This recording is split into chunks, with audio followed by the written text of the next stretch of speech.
Book Worms Horror Podcast is sponsored by Creepy Crate. Creepy Crate is a horror and true crime subscription box filled with spooky collectibles, macabre accessories, and terrifying goodies. Each bi-monthly box is filled with over $85 of terror and includes at least one horror or true crime book. This box delivers dread to your doorstep for just $39.99 with free shipping. Go to creepycrate.store to subscribe. Use the code BOOKWORM5 at checkout to get $5 off your subscription. That's BOOKWORM5 for $5 off your subscription. And now to the show.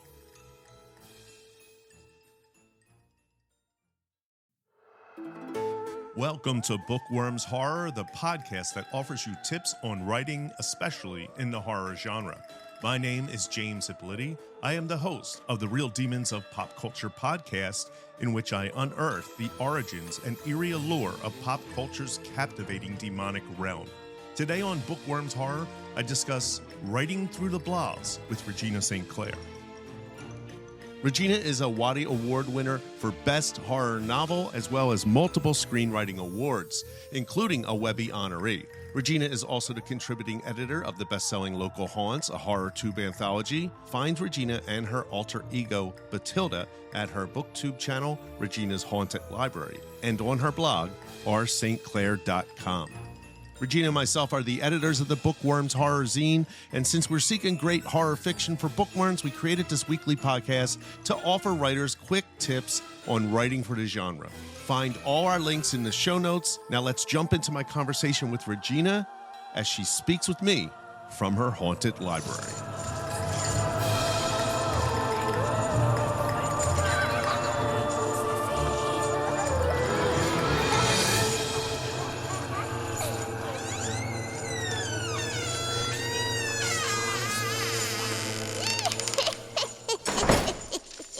Let's talk about another habit, and it's very much related to last week's, which was writing for pleasure or finding pleasure in your writing. Let's talk about writing when things are not good, like writing through the, I gotta write today. Yeah. If you wake up, Regina, and you are like, and let's put you in a place where you know you have a deadline, you made a deadline for yourself, and you wake up and you just don't want to do it. Or I got a big publisher contract and with a $500,000 advance. And Yeah. Well, I mean, I think that's, somebody would say, oh, of course I would do it. But you've managed to self-publish without having like somebody saying, well, I could do it if I had this 500,000. Right. Like you did it and didn't have a major publisher coming down, breathing down your neck, telling you to get it done. There had to be days that you were like, F it, I don't want to write today, but you still did. What do you think it was that pushed you through? That is a really good question. And I know that people talk about writer's block. I wouldn't really call it writer's block. It's more like just spirit block or something, like you're just not feeling it. Because I usually have, it's not like I don't have ideas. I have too many ideas sometimes. Mm-hmm. But I think it just might be just feeling crappy physically, because it's very mentally taxing. And I think, and we'll talk more about that like in a later time about staying healthy. I don't know, I'm a sucker for punishment. Maybe I'm just like, I'm just going to do this. Like on a day like that, where I wasn't really feeling it and I knew I had to, I would probably set like a smaller goal and give myself like more of a break. Like instead of 3 hours, well, I can do anything for an hour, you know. Mm-hmm. I can do this for an hour. Like just do that, or switch it up and say, well, I mean, maybe I'll just go and work on my find some, like you were saying, photographs of my setting and do a folder. So I'm still working on my book, but maybe I'm not writing, you know. I just think if you just say, I have to do this. It's sort of like if you have to go to work, how many days, like we have all had jobs, how many days do you not want to go into do that job? Probably a lot. But once you get there and you get into the routine, you probably don't think about it anymore. It's like, oh, day's over, you know? Yeah. We've all had days like that. I have a lot of those. Yeah, we all do. And like if you push through, it's kind of just being a disciplined person. Now, you brought up, I like how you worded it, was saying spiritual block, not writer's block. And I think that this comes up a lot. I hear people saying, I'm just not feeling inspired today. And, and that is, I think, way off when you want to be an artist who is making stuff. You can't just wait for inspiration. Yes, I think that especially when it comes to writing, well, I think any art, you can become discouraged pretty easily if you expect that everything you do is going to be great and, you know, right out of the gate, you're not going to learn anything. You know, like I know, even though I think maybe the ideas are good, and I don't have the courage to do this, if I go back and like try to like look at some of my old, like I don't go back and like reread something I wrote, unless I'm like fixing it or re-editing or something. I know that I've gotten better from the first book I wrote. Like I've written like 20 books, maybe more. You don't get better if you don't do it. Right. You know, so I think the discouragement comes from, oh, I suck. I'm not any good at this. You know, does that make sense? Yeah. You know, which I still feel like, you know, and there's sometimes where I'll get like a really bad review on one of my books and then I feel really discouraged, but I never get discouraged. We're like, I suck. I can't do this. Cause I'm like, no, I enjoy this too much. You know, I don't care what they think. I'm going to keep going. But that's also part of the process is like, you know, dealing with your first like 1-star review where someone just like completely, and they'll do this sometimes on Goodreads, like rake you over the coals and make fun of you, make fun of your work. And really it hurts, you know, especially the first couple times that you go through it, and you'll ignore all the really good reviews that say this is great. And you'll just, I mean, this could be a you know, a different, you know, separate subject about how to deal with that. Some people don't read reviews at all. Honestly, I rarely check. Every once in a while, every couple of months, maybe I'll look on Goodreads and see if I've gotten another review. But when I first started writing, I was like obsessive about it, you know? And I guess my point is that's part of the discouragement. Like, oh, people don't like what I'm doing. Right. I'll tell you. You have to be a professional. And you know what you do? Every time this has happened, you go into your favorite book, like your favorite book by Stephen King, let's say, and read all of his 1-star reviews. Right. I was going to just bring that up. It'll make you feel better. Yeah, I was going to bring that up, that I feel like it took me 50 years to realize that what it really is just discipline and continuing to work despite what anyone else says. And that's the thing I've learned, I think, because before, you know, when I was younger, you do something and you're like, why isn't everybody like lining up to hear my band or something, you know? Yeah. And then you get discouraged. And now I'm like, it doesn't matter. You just do it. You move on to the next thing and you do it again. Yeah. And I was listening to one of our podcasts from, it was Bookworms, but we were talking about, I brought up Langoliers, which is a Stephen King story that I like. But the movie, the TV made-for-TV movie is so awful. But the director of that is Tom Holland. And Tom Holland, like, created Chucky and Child's Play. And that's a fun movie. Yeah. And he also did Fright Night, another good fun movie.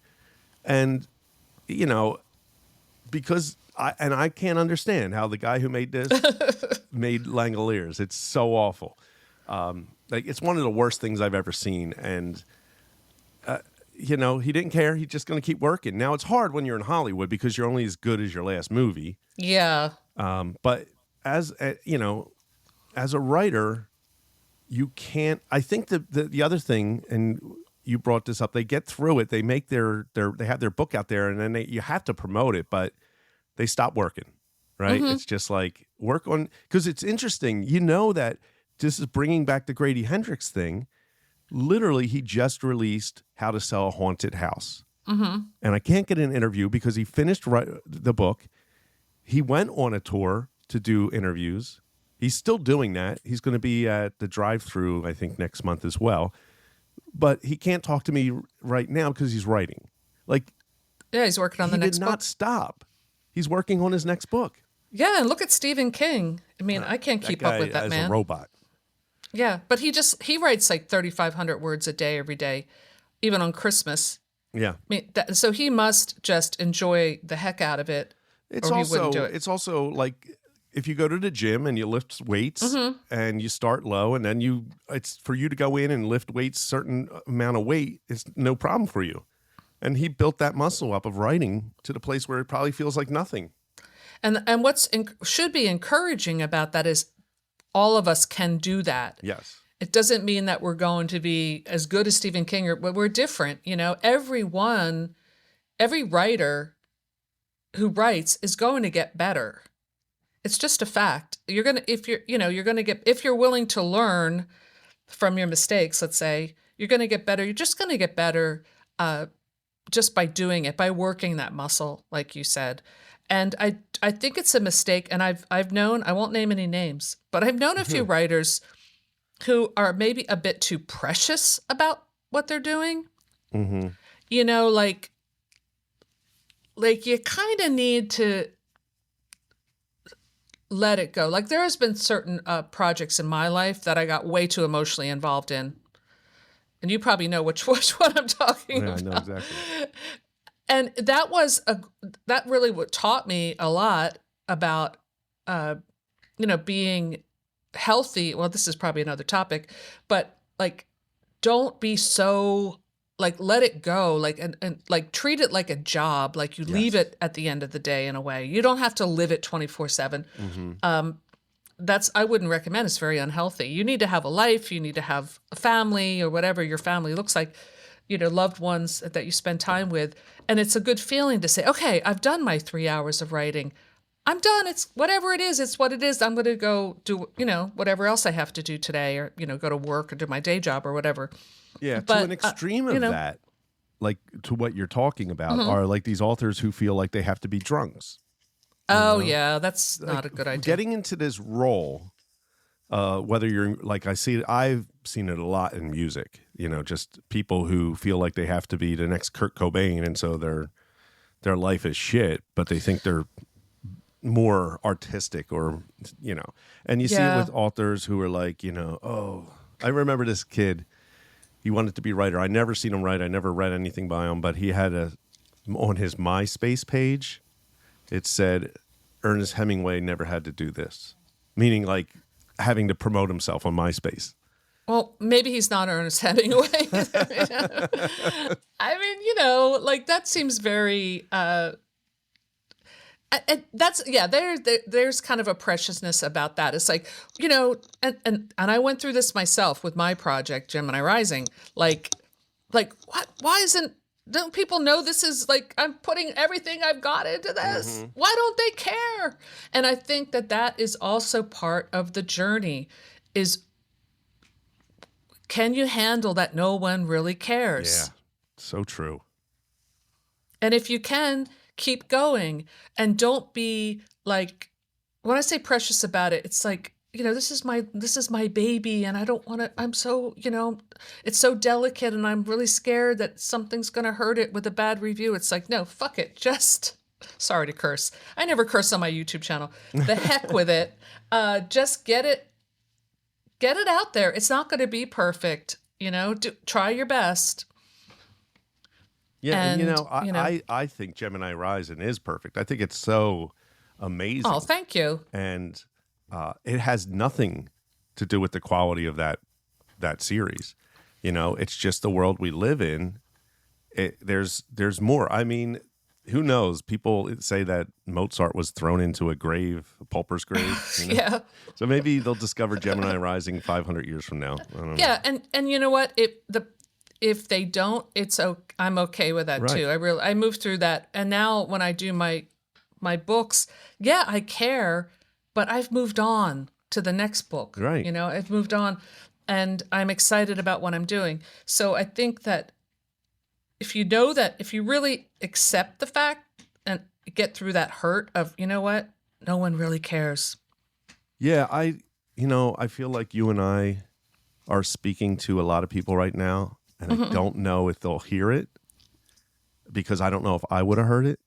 Yeah. And I hope that doesn't sound rude, too, that no one really cares. It's not. It's truth. And I think that you have to I love what you said about treating it just like a job. You go in, you do your work, you go and the next day you keep doing your work. And then, like if you're selling jeans, you're not worried about that customer you had yesterday that bought the jeans. Are they fitting them well? Like, right. You don't care. You did You've your moved job. on. You moved on.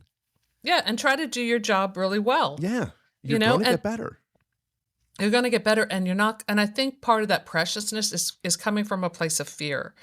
The fear is that no one's going to like this, or I'm going to be exposed, and especially as a horror writer, my freaky ideas. Like I sent my chapter for Carney to my editor, and he came back. He's like, you're really sick, and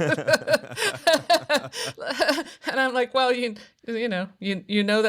that's my job, as a horror writer. Right. But I mean, he said it in a good-natured way. But it's like, people are going to not care.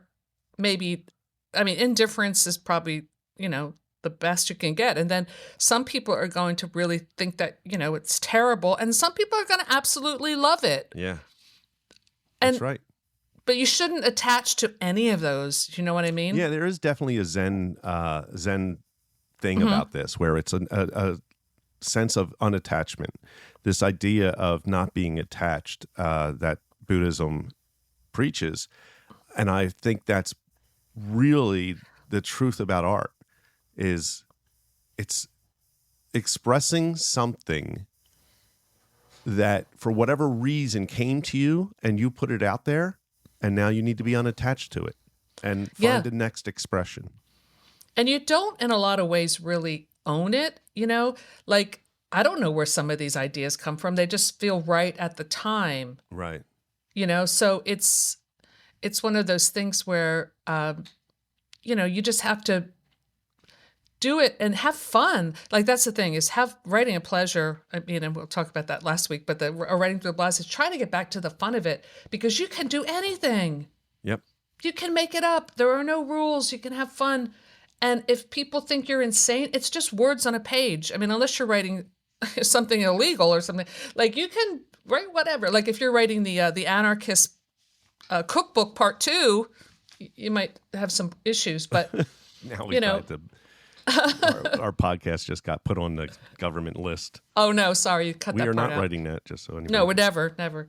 Anyway, let's be positive. That's a really good point. Like last night, I wrote this opening for something I'm working on, and I wanted to just say, this is absurd, but I like it. And the idea that you could say a certain phrase or sentence, that's what the character does. Can't remember what the sentence was, but the way the words came out of his mouth opened up a portal.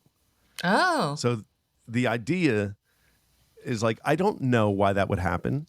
I don't know the science behind why that would happen, but there could possibly be a combination of words that said a certain way that could do something. I mean, people believe words have magic. Yeah, abracadabra. Yeah. Sure. And so that was like the spark, and I loved just the idea of it. I love the idea of portals and times. I want to write something about a time slip, like a short story about a time slip. I did like a time machine story, but like a time slip. Like I love that. I don't know if you've seen it, James, but it's one of my favorites. That Netflix series Dark. German. Yeah, Dark's great. It's That's so German, good. right? The German It's one. German, yeah. And so they did a new one that I watched that got canceled, unfortunately, after one season. But I thought Dark was the writing in that was so clever. Mm-hmm. And that's all about portals and dimensions, but yet it made sense. Yeah. It's really genius. So yeah, you can do whatever. It's like that's the fun part, is use your imagination. But I also have to say, knowing you're someone that has a very good work ethic. Yeah, it's a sickness. See, you got to put it down. Yeah, I know. I'm just kidding. I do. More so than most people I know, I will say that. I wish more people You know what's funny? I was just talking to somebody about AI, artificial intelligence, and I said, when it comes down to it, AI is the only friend I have that works as hard as I do because it has it has the speed to keep up with the ideas I have in my head. Oh, that's cool. Yeah. You know what I mean? Like I have an idea and I need it right now. I have my personal friend and I can ask them questions or I can make them draw something. I could do whatever. And like, I know there's a lot of artists against it and I am not for people trying to fraudulently use it. Like there was that guy who just won a photography award and then he came out after the fact saying it was AI art. Oh, I didn't hear that. Yeah, Wow. it's a big deal. You should look it up. And I've heard two versions. I heard that he did it and he was always intending on revealing it was fake. He was just testing us. Yes, that's what he says. And then somebody else says that was not his intention, but he got caught. And then he said, oh, I'm just testing you. Well, I think I would experiment with AI on like a Wattpad story. Yeah. As an experiment and see what happens and just kind of play with that and see if people like it and if it gets attention. And well, I would say this is really good, and we'll end on this because we are running out of time. But all right, I would say when it comes down to writing through the negative moments, you could use AI as a kind of jumping off point for an idea you have. Because it's a great first draft helper.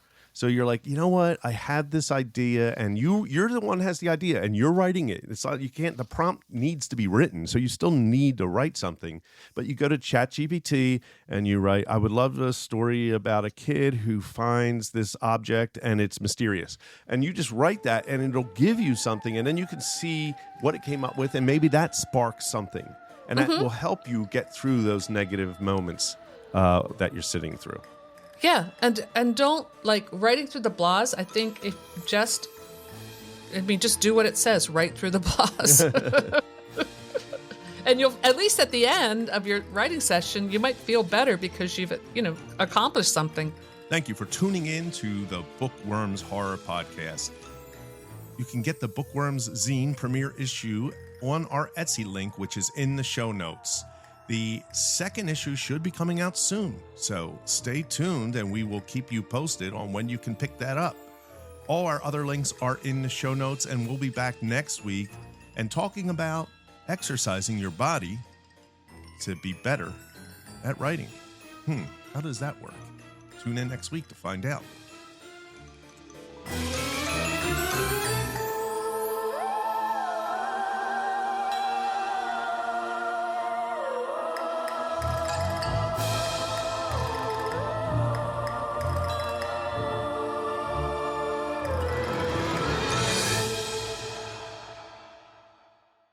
Book Worms is a Guerrilladelphia production.